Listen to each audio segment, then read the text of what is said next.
నా పేరు రాజశేఖర్ రెడ్డి అండి. నాగలవరం గ్రామం, కాకర్ల రెవెన్యూ, అర్ధవీడు మండలం, మార్కాపురం డిస్ట్రిక్ట్. కాకర్ల రెవెన్యూలో కాకర్ల ఇలాకందు దాదాపు 50 ఎకరాల మొక్కజొన్న సాగు చేస్తున్నాము. 50 ఎకరాలు సాగు చేసాము. దాదాపు మొన్న పడ్డ అకాల వర్షాల కారణంగా 20 ఎకరాలు నేలమట్టమైంది.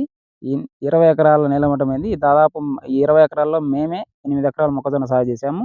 మా 8 ఎకరాలు కూడా ఆల్మోస్ట్ మొత్తం నేలమట్టమైపోయింది. దాదాపు ఈ ఇంటిమేషన్ అగ్రికల్చర్ సెంటర్‌లకి వాళ్ళందరికీ ఇంటిమేషన్ చేసాము. కానీ ఎవరు ఇంతవరకు పట్టించుకోలేదు. ఎవరు రాలేదు పొలాల దగ్గరికి. దయచేసి ఈ ప్రభుత్వం మమ్మల్ని ఆదుకోవాలి.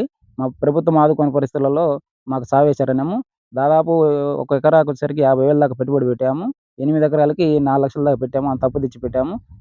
ఈ పంట 2 రోజుల్లో కోయాల్సొచ్చింది. ఇదంతా మొత్తం నేలమట్టమైపోయింది.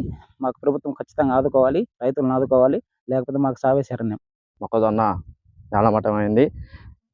2 రోజుల్లో కోయాల్సిన కోత 50 ఎకరాల పొలం మొక్కజొన్న పంట తయారు చేశారు. ఈ 50 ఎకరాలలో 30 ఎకరాలు నేలమట్టమైన అకాల వర్షాల వల్ల నేలమట్టమైంది. 2 రోజుల్లో కోయాల్సిన పైరును ఈ అకాల వర్షాలకు నేలమట్టం కావడంతో కోసేదానికి కూడా అవకాశం లేకుండా పోయింది.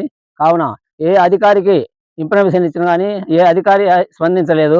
దాని గురించి పై అధికారులైనా స్పందించి రైతులను ఆదుకోకపోతే ఇలా మందులు తాగి ప్రాణాలు కోల్పోయే పరిస్థితి ఉంది.